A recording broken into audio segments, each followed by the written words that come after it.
새벽 4시 반, 난 천천히 모자를 눌러 쓰고 집을 나섰다. 이상복 67세. 사람들은 날 대기업 식품유통그룹의 창업주라고 부른다. 하지만 오늘만큼은 그 이름을 벗어던지고 싶었다. 거울에 비친 내 모습은 낯설었다. 평생 입어온 양복 대신 낡은 청소용 작업복. 손에 익지 않은 옷깃이 어색하게 느껴졌다. 작업복처는 거칠었고 양복에서 풍기던 은은한 섬유 연제향 대신 묘한 세제 냄새가 났다. 회장님, 굳이 직접 확인하실 필요까지는. 비서 김 부장의 목소리가 떨렸다. 그는 30년 넘게 내 곁을 지킨 사람이다. 내가 왜 이러는지 이해하지 못하는 눈빛이었다. 걱정과 당혹감이 뒤섞인 표정. 사람은 말로가 아니라 행동으로 드러나는 법이야.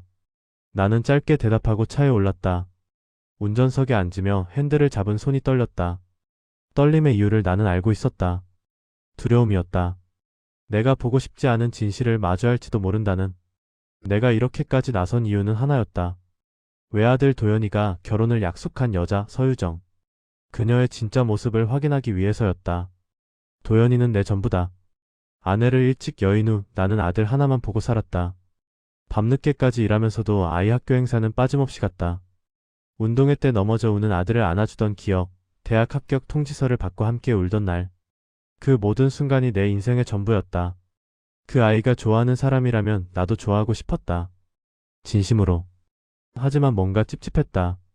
처음 서유정을 만난 날이 기억난다. 문화기획사 팀장이라는 그녀는 말도 조리 있고 학벌도 좋았다. 명문대 출신의 해외 연수 경력까지. 겉으로 보기엔 흠잡을 데 없는 사람이었다. 그런데 이상했다. 그녀가 날 보는 눈빛. 존중이 아니라 계산이 느껴졌다. 도연이를 보는 눈도 우리 집안을 보는 눈도 전부 무게가 달랐다. 마치 저울질하듯. 나는 평생 사람을 봐왔다. 골목 구석 작은 가게에서 시작해 여기까지 오는 동안 수천 명을 만났다. 거래처 사장부터 청소 아주머니까지. 그 속에서 배운 게 하나 있다. 사람의 진짜 모습은 자기보다 약한 사람 앞에서 나온다는 것. 높은 사람 앞에서는 누구나 고개를 숙인다.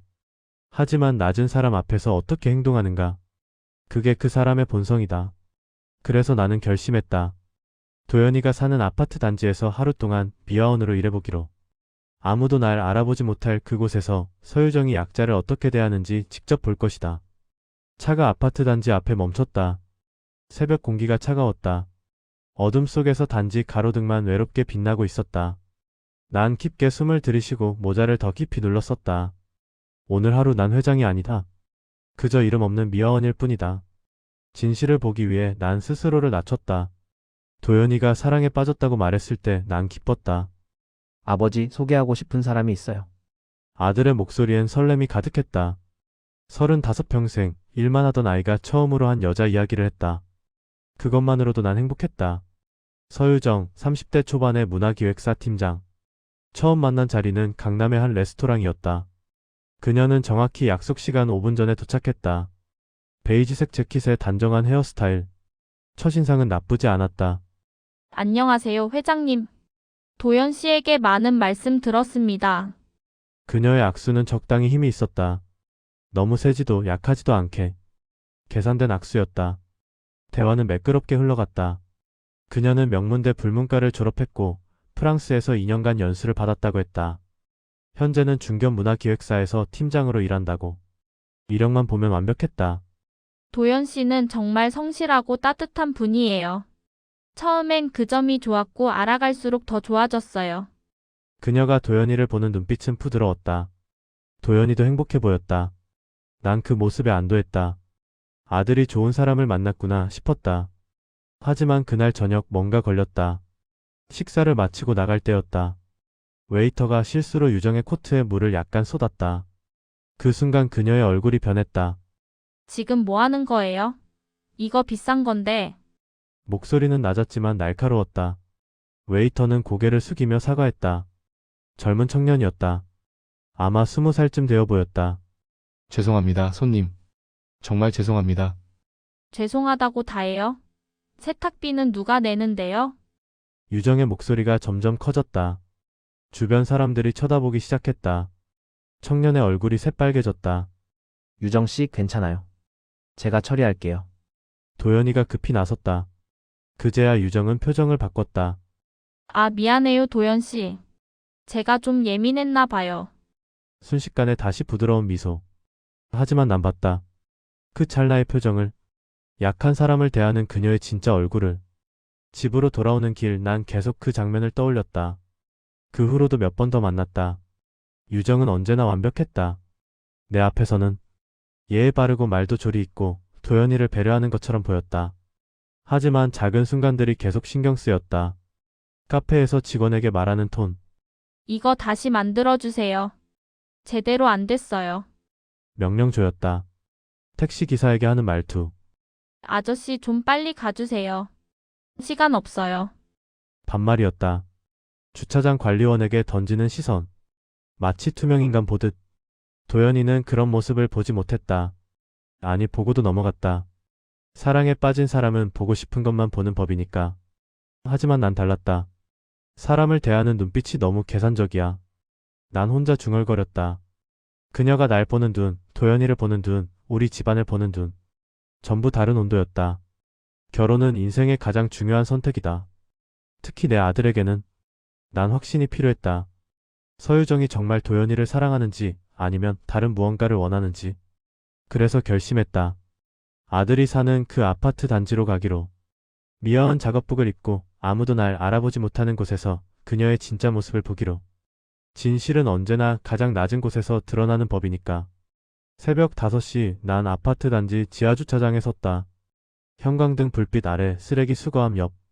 이곳이 오늘 하루 내 일터였다. 관리사무소 소장은 내 부탁을 흔쾌히 받아줬다. 물론 그는 내가 누군지 몰랐다. 그저 하루 일당을 주고 임시 인력을 구한다고 생각했을 뿐. 오늘 처음이시죠? 어렵지 않아요. 그냥 쓰레기 분리수거하고 복도 청소하고 주민들 불편하지 않게만 하시면 돼요. 소장의 설명은 간단했다. 난 고개를 끄덕이며 고무장갑을 꼈다. 손에 익지 않은 감촉이었다. 첫 주민을 만난 건 5시 반쯤이었다. 조깅복을 입은 중년 남자. 그는 쓰레기 봉투를 던지듯 버리고 지나갔다. 인사도 눈빛도 없었다. 난 그저 투명 인간이었다. 6시가 되자 사람들이 하나둘 나오기 시작했다. 출근 준비를 하는 직장인들, 운동 나가는 사람들, 장 보러 가는 주부들. 대부분은 날 보지 않았다. 보더라도 스쳐 지나갔다. 그때였다. 딸깍딸깍. 힐 소리가 경쾌하게 울렸다. 지하 주차장 콘크리트 바닥을 타고 메아리 쳤다. 난 고개를 들지 않았다. 분리수거함을 정리하는 척했다. 아, 저기요. 목소리가 들렸다. 익숙한 목소리. 난 천천히 고개를 들었다. 서유정이었다. 검은색 정장에 하이힐, 한 손엔 명품 가방. 출근 준비를 마친 모습이었다. 화장은 완벽했고 머리는 한 올도 흐트러짐 없이 정돈되어 있었다. 난 심장이 쿵 내려앉는 걸 느꼈다. 하지만 표정은 바꾸지 않았다. 그저 허리를 숙였다. 네, 무슨 일이십니까? 여기 분리수거 제대로 안 되어 있잖아요. 유정이 분리수거함을 가리켰다. 플라스틱과 비닐이 섞여 있었다. 이전 근무자가 대충 정리한 흔적이었다. 이런 건 기본 아니에요. 관리사무소에서 뭐 하는 거예요? 목소리엔 짜증이 묻어났다. 하지만 난 담담하게 대답했다. 죄송합니다. 바로 정리하겠습니다. 빨리 해주세요. 출근 시간 다 됐어요. 유정은 그렇게 말하곤 돌아섰다. 난 그녀의 뒷모습을 바라봤다. 그녀는 내 얼굴을 제대로 보지도 않았다. 눈도 마주치지 않았다. 그저 불편한 존재를 지적하고 지나간 것뿐. 난 무릎을 꿇고 분리수거를 시작했다. 플라스틱을 골라내고 비닐을 따로 모으고 캔을 분류했다. 손이 더러워졌다. 쓰레기 냄새가 코를 찔렀다. 이런 일이 이렇게 힘든 줄 처음 알았다. 7시쯤 다시 주민들이 쏟아져 나왔다. 아저씨 여기 좀 치워주세요. 엘리베이터 앞에 뭐 흘린 거 있어요. 복도에 먼지 많은데 청소 안 해요. 지시와 요구가 쏟아졌다. 난 그저 내 하며 움직였다. 평생 지시하고 명령하던 내가 오늘은 지시받고 명령받는 사람이었다. 8시 유정을 다시 봤다. 엘리베이터 앞이었다. 그녀는 휴대폰으로 통화 중이었다. 응, 나 지금 출근하는 중. 아침부터 짜증나.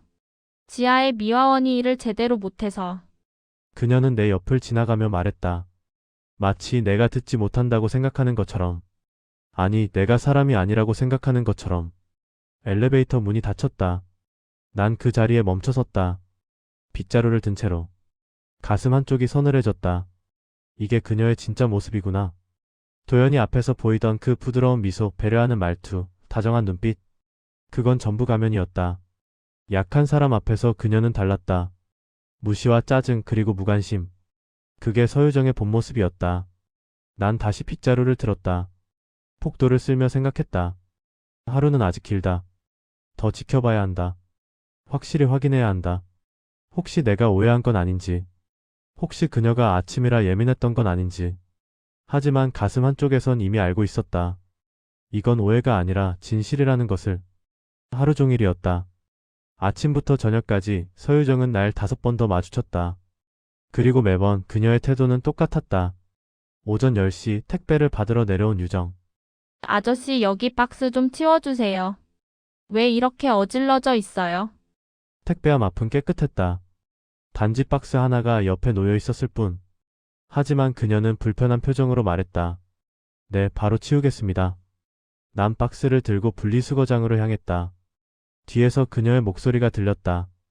요즘 관리비만 비싸고 서비스는 엉망이네. 박스를 접으며 난 손을 멈췄다. 관리비가 비싸다고? 이 사람들이 한 달에 얼마나 내는지 아는가? 10만 원 남짓. 그 돈으로 청소, 경비, 관리 모든 게 돌아간다. 하지만 난 아무 말도 하지 않았다. 그저 박스를 정리하고 다음 일을 했다. 정오쯤 엘리베이터 앞. 유정이 친구와 함께 점심 나가는 길이었다. 난 폭도를 청소하고 있었다. 아, 아저씨. 냄새 나니까 비켜주세요. 그녀가 코를 찡그리며 말했다. 친구는 웃으며 고개를 돌렸다. 난 한 걸음 물러섰다. 청소 도구에서 나는 약간의 소독약 냄새 때문이었다. 이 시간에 청소하면 어떡해요? 사람들 다니는데. 죄송합니다. 엘리베이터 문이 닫히며 그녀들의 웃음소리가 들렸다. 언니 아파트 관리 진짜 별로다. 우리 집은 이런 사람들 점심시간엔 안 보이거든. 맞아. 좀 그렇긴 해. 근데 뭐 어쩌겠어. 여기 전세 산 거라. 난 그 자리에 멈춰섰다. 청소하는 사람도 점심을 먹어야 하는데 보이면 안 되는 사람 취급을 받고 있었다. 오후 3시 지하주차장. 유정의 차 옆에 쓰레기가 떨어져 있었다. 커피 테이크아웃 컵과 빨대. 난 그걸 줍고 있었는데 그녀가 차에서 내렸다. 아, 아저씨. 여기 청소했어요? 네, 지금 하고 있습니다. 왜 이렇게 느려요? 아침부터 뭐 했어요? 목소리엔 짜증이 가득했다. 난 고개를 숙였다. 죄송합니다. 바로 마치겠습니다. 에휴, 관리소에 민원 넣어야겠네. 유정은 그렇게 말하곤 차 트렁크를 열었다. 쇼핑백 2개를 꺼내 들고 엘리베이터로 향했다. 무거워 보였지만 난 도와주겠다고 말하지 않았다. 어차피 거절당할 게 뻔했으니까. 오후 5시 복도. 유정이 요가복을 입고 헬스장에서 돌아오는 길이었다. 난 복도 끝에서 걸레질을 하고 있었다. 아저씨 바닥 미끄러워요. 조심해서 닦아야죠. 난 고개를 들었다. 바닥은 거의 말라 있었다. 네, 조심하겠습니다. 아, 그리고 우리 집 앞 현관 매트 좀 털어주세요. 먼지 많아요. 네, 알겠습니다. 유정은 더 이상 말하지 않고 집으로 들어갔다. 문이 닫히는 소리가 쾅 울렸다. 난 그녀의 집 앞으로 걸어갔다. 현관 매트를 들어 털었다. 먼지는 거의 나오지 않았다. 하지만 난 계속 털었다. 털면서 생각했다. 이 사람이 내 아들과 결혼하면 어떻게 될까? 시어머니가 없으니 편하다고 했던 그 말. 이제 이해가 됐다. 그녀는 자기보다 약한 사람, 자기 밑에 있다고 생각하는 사람을 이렇게 대하는 사람이다. 시간이 지나면 도연이도 그렇게 대할까? 아니, 지금은 사랑하니까 괜찮을 것이다. 하지만 결혼 후에는? 권태기가 오면? 아이가 태어나 힘들어지면? 그녀의 본성은 변하지 않는다. 저녁 7시쯤 난 관리사무소에 앉아 있었다. 온몸이 아팠다. 허리도 무릎도 어깨도. 평생 책상에 앉아 일하던 몸이 육체 노동을 견디기 힘들었다. 하지만 몸보다 더 아픈 건 마음이었다. 그 나이까지 이런 일 하시면 인생 헛산 거 아닌가요? 점심시간 유정이 친구에게 한 말이 귓가에 맴돌았다. 폭도를 지나가며 날 보고 한 말이었다. 인생을 헛살았다고. 난 평생 일했다. 골목 구석 작은 가게에서 시작해 수천 명을 먹여 살리는 회사를 만들었다. 그 과정에서 수많은 사람을 만났다. 청소하는 분들, 경비하는 분들, 배달하는 분들. 그들 덕분에 세상이 돌아간다는 걸 난 알았다. 하지만 서유정은 몰랐다. 아니, 알려고 하지 않았다. 저녁 7시 반. 난 지하 주차장 구석에 앉아 물을 마셨다. 온몸이 쑤셨다. 하지만 하루가 끝나지 않았다. 마지막 청소가 남아 있었다. 그때였다. 딸깍딸깍. 또 그 힐소리. 유정이 주차장으로 내려오고 있었다. 난 일어서서 쓰레기 봉투를 들었다. 그녀를 마주치지 않으려고. 하지만 그녀는 전화통화를 하며 내 옆을 지나갔다. 응, 나 지금 집 와. 오늘 진짜 피곤해 죽겠어. 난 고개를 숙인 채 쓰레기를 정리했다. 그녀의 목소리가 가까워졌다. 도연이? 응, 괜찮아. 잘 지내지? 도연이 이름에 난 손을 멈췄다. 결혼? 당연히 해야지. 결혼만 하면 인생 달라지잖아. 유정의 목소리가 밝아졌다. 하지만 다음 말에 내 가슴이 철렁 내려앉았다. 시댁? 에이, 괜찮아. 혼자 사시는 아버님이라 오히려 편해. 시어머니 눈치 볼 일도 없고. 그 순간 내 손에서 쓰레기 봉투가 떨어질 뻔했다. 그리고 솔직히 말하면 재산도 있고 회사도 있잖아. 나쁘지 않지. 유정은 웃으며 말을 이었다. 사랑. 물론 도연이도 좋아. 착하고 순하니까. 근데 결혼은 현실이잖아. 조건도 봐야지. 난 그녀의 뒷모습을 바라봤다. 명품 가방을 든 그녀의 손, 자신감 넘치는 걸음걸이. 아버님? 에이, 뭐 어려운 분 아니야. 그냥 좀 꼰대 스타일이긴 한데 넘어갈 수 있어. 어차피 따로 사시니까. 유정은 차에 올라탔다. 시동을 걸고 주차장을 빠져나갔다. 난 그 자리에 멈춰섰다. 가슴속에서 무언가가 조용히 무너져 내렸다. 차갑고 날카로운 무언가가 심장을 파고들었다. 그날 밤 9시 마지막 일이 남아 있었다. 엘리베이터 청소. 유정이 사는 층 15층까지 올라가야 했다. 엘리베이터 문이 열렸을 때 유정이 서 있었다. 손에 아이스 아메리카노를 들고. 아, 또 아저씨네요. 그녀는 엘리베이터에 탔다. 난 구석으로 비켜섰다. 그때 엘리베이터가 흔들렸다. 유정의 손에서 커피가 쏟아졌다. 바닥에 그리고 내 작업복에. 아, 진짜. 유정은 짜증 섞인 목소리로 말했다. 미안하다는 말은 없었다. 아저씨 이거 닦고 가세요. 그녀는 휴지로 자기 손만 닦았다. 제 시간 아까우니까 빨리 해주세요. 엘리베이터가 15층에 도착했다. 문이 열리고 유정이 내렸다. 참, 오늘 청소 상태 별로였어요. 관리소에 얘기할 거예요. 문이 닫혔다. 난 바닥에 쏟아진 커피를 내려다봤다. 갈색 액체가 천천히 퍼져나갔다. 난 말없이 걸레를 들었다. 무릎을 꿇고 바닥을 닦으며 생각했다. 이게 끝이구나. 더 이상 볼 필요가 없구나. 서유정은 내 아들을 사랑하는 게 아니었다. 조건을 사랑하는 거였다. 회사를, 재산을, 편한 시댁을. 그리고 그녀는 약한 사람을 존중할 줄 모르는 사람이었다. 결혼은 그 사람의 본성과 평생을 함께하는 것이다. 난 엘리베이터 바닥을 깨끗이 닦았다. 그리고 결심했다. 도연이에게 진실을 보여줘야겠다고. 3일 후 상견례 날이었다. 강남의 한 조용한 한정식당. 도연이가 예약한 곳이었다. 난 일부러 30분 늦게 도착하기로 했다. 오후 6시 식당 입구. 창문 너머로 보였다. 도연이와 유정이 마주 앉아 있었다. 도연이는 긴장한 얼굴이었고 유정은 단정하게 머리를 빗어넘긴 채 미소 짓고 있었다. 난 심호흡을 했다. 그리고 문을 열었다. 아버지 오셨어요? 도연이가 반갑게 일어섰다. 유정도 자리에서 일어나 인사했다. 안녕하세요, 회장님.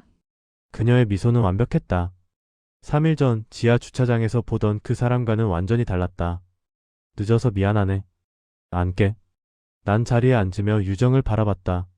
그녀는 여전히 미소를 유지했다. 하지만 눈빛 어딘가에 긴장이 보였다. 회장님, 오늘 좋은 자리 만들어주셔서 감사합니다. 아니야. 우리 도연이가 좋아하는 사람이라니 당연히 만나야지. 대화가 시작됐다. 유정은 여전히 말을 잘했다. 예의 바르고 조리 있고 배려심 있어 보였다. 도연 씨는 정말 따뜻한 분이에요. 처음 만났을 때부터 느꼈어요. 우리 도연이가 그렇지. 어려서부터 착한 아이였어. 난잔을 들며 말했다. 그런데 유정씨, 네, 회장님. 사람을 판단할 때 뭘 가장 중요하게 보나? 갑작스러운 질문에 유정이 잠시 멈칫했다. 하지만 곧 대답했다. 진심이요. 진심으로 대하는 사람이 좋은 사람이라고 생각해요. 진심. 좋은 답이네. 난 고개를 끄덕였다. 그럼 약한 사람에게도 진심으로 대하나? 네? 그게 무슨...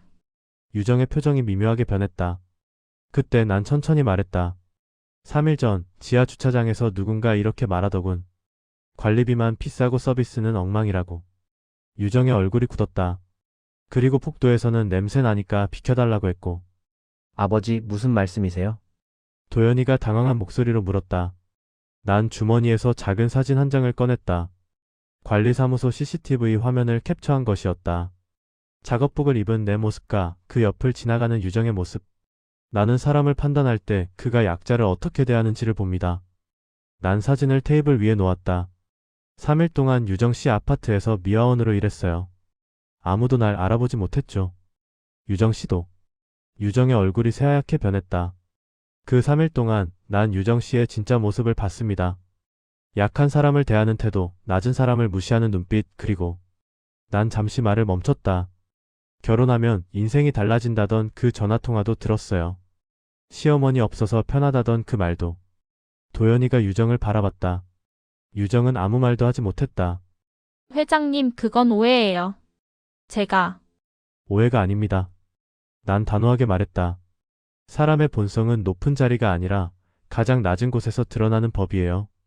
식당이 조용해졌다. 난 천천히 자리에서 일어섰다. 도연아, 결정은 내가 해. 하지만 아버지로서 한마디만 하마. 난 아들을 바라봤다. 결혼은 그 사람의 본성과 평생을 함께하는 거란다. 식당은 침묵에 잠겼다. 도연이는 아무 말 없이 유정을 바라봤다. 유정은 고개를 숙인 채 떨고 있었다. 도연 씨, 나는... 유정이 떨리는 목소리로 말을 꺼냈다. 설명할게요. 그날은 제가 컨디션이 안 좋아서... 유정 씨, 도연이가 조용히 말했다. 변명은 필요 없어요. 도연이는 천천히 자리에서 일어섰다. 그의 눈빛이 달라져 있었다. 평소의 온화함 대신 단호함이 자리 잡고 있었다. 사실 저도 느꼈어요. 유정 씨가 웨이터나 택시 기사분들에게 대하는 태도. 처음엔 그냥 바쁘고 피곤해서 그런가 보다 했죠. 도연이의 목소리는 차분했지만 단단했다. 하지만 아버지 말씀을 듣고 나니 확실해졌어요. 그게 유정 씨의 진짜 모습이었구나. 도연 씨, 제발... 저는 아버지처럼 훌륭한 분이 되고 싶어요. 아버지는 평생 모든 사람을 존중하며 사셨어요. 청소하시는 분께도 경비하시는 분께도 항상 고개 숙여 인사하셨죠. 도연이가 나를 바라봤다. 그의 눈에 눈물이 맺혔다. 아버지가 왜 이렇게까지 하셨는지 이제 알겠어요. 감사합니다. 도연이는 다시 유정을 향해 몸을 돌렸다. 유정 씨, 우리는 여기까지인 것 같습니다. 도연 씨... 사람을 직업으로 판단하고 약한 사람을 무시하는 분과 평생을 함께할 수는 없어요. 도연이는 테이블 위에 작은 상자를 내려놓았다. 약혼 반지가 들어있던 상자였다. 행복하세요, 유정 씨. 도연이는 인사를 하고 식당을 나갔다. 난 그의 뒷모습을 바라보며 고개를 끄덕였다. 제대로 된 선택이었다. 유정은 그 자리에 그대로 앉아 있었다. 얼굴을 손으로 가린 채. 난 그녀에게 마지막으로 말했다. 유정 씨, 사람은 변할 수 있어요. 하지만 먼저 자기 모습을 인정해야 합니다. 난 식당을 나왔다. 일주일 후. 난 회사 전 직원 앞에 섰다. 원래 조회 시간이었다. 오늘부터 우리 회사에 새로운 원칙이 생깁니다. 직원들이 고개를 들었다. 모든 노동은 존중받아야 합니다. 청소하시는 분, 경비하시는 분, 배달하시는 분. 그 누구도 무시받아서는 안 됩니다. 난 잠시 숨을 고르고 말을 이었다. 우리 회사에서 동료를, 협력업체 직원을 그 누구든 직급이나 직업으로 무시하는 사람은 이 자리에 있을 수 없습니다. 박수가 터져나왔다. 그날 이후 난 가끔 직원들에게 말한다. 인생에서 가장 중요한 시험은 높은 자리가 아니라 가장 낮은 곳에서 치러집니다. 우리가 약한 사람을 어떻게 대하는가? 그것이 우리의 진짜 모습입니다. 어느 저녁 도연이가 집에 왔다. 아버지, 오늘 청소하시는 아주머니께 감사 인사드렸어요. 그래? 잘했구나. 아주머니가 되게 좋아하시더라고요. 누가 인사해준 게 오랜만이라고. 도연이가 웃었다. 아버지, 제가 좋은 사람 만나면 그때 다시 소개할게요. 진짜 좋은 사람으로요. 그래. 천천히 해라. 아버지는 믿는다. 난 아들의 어깨를 두드렸다. 창밖으로 해가 지고 있었다. 낮은 곳에서 본 진실. 그것이 우리 부자에게 남긴 가장 큰 선물이었다. 여러분, 오늘 제 이야기는 여기까지입니다. 67년을 살아오면서 저는 수많은 결정을 내렸습니다. 사업상의 결정, 투자 결정, 인사 결정. 하지만 그 어떤 결정보다 중요했던 건 작업복을 입고 지하 주차장으로 내려갔던 그날의 선택이었습니다. 그 하루가 제 아들의 인생을 그리고 저 자신을 바꿨으니까요. 솔직히 말씀드리면 처음엔 두려웠습니다. 평생 존경받으며 살아온 제가 투명인간 취급을 받는다는 게. 하지만 그 경험을 통해 저는 배웠습니다. 진짜 중요한 건 우리가 어떤 자리에 있느냐가 아니라 우리가 다른 사람을 어떻게 대하느냐라는 것을. 여러분도 한번 생각해 보세요. 오늘 식당에서, 택시에서, 엘리베이터에서 우리는 그들에게 어떤 눈빛을 보냈습니까? 고마움이었습니까? 아니면 무관심이었습니까? 저는 이제 압니다. 사람의 진짜 모습은 높은 자리에서가 아니라 가장 낮은 곳에서 드러난다는 것을. 그리고 우리가 약한 사람을 어떻게 대하느냐가 바로 우리 자신의 품격을 말해준다는 것을. 오늘 제 이야기가 여러분께 작은 울림이 되었기를 바랍니다. 혹시 오늘 누군가를 함부로 대하지는 않았는지, 누군가의 수고를 당연하게 여기지는 않았는지 돌아보는 시간이 되셨으면 합니다. 그리고 내일은, 아니 오늘 당장이라도 주변 분들께 따뜻한 말 한마디 건네보시면 어떨까요? 수고하십니다. 감사합니다. 그 짧은 한마디가 누군가의 하루를 바꿀 수 있습니다. 저도 이제는 매일 실천합니다. 제 회사 청소하시는 분께, 경비하시는 분께 빠짐없이 인사드립니다. 그분들의 미소를 볼 때마다 제 마음도 따뜻해집니다. 오늘도 끝까지 제 이야기를 들어주셔서 정말 감사합니다. 이 이야기가 마음에 드셨다면 좋아요 버튼으로 응원해주시고 구독 눌러주셔서 앞으로도 함께 해주세요. 그리고 주변에 이야기를 나누고 싶은 분이 계시다면 공유도 부탁드립니다. 여러분의 작은 관심 하나하나가 더 의미 있는 이야기를 만드는 큰 힘이 됩니다. 댓글로 오늘 이야기에 대한 여러분의 생각도 들려주시면 정말 감사하겠습니다. 다음 이야기에서 또 뵙겠습니다. 건강하시고 늘 따뜻한 마음으로 하루하루 보내세요. 감사합니다.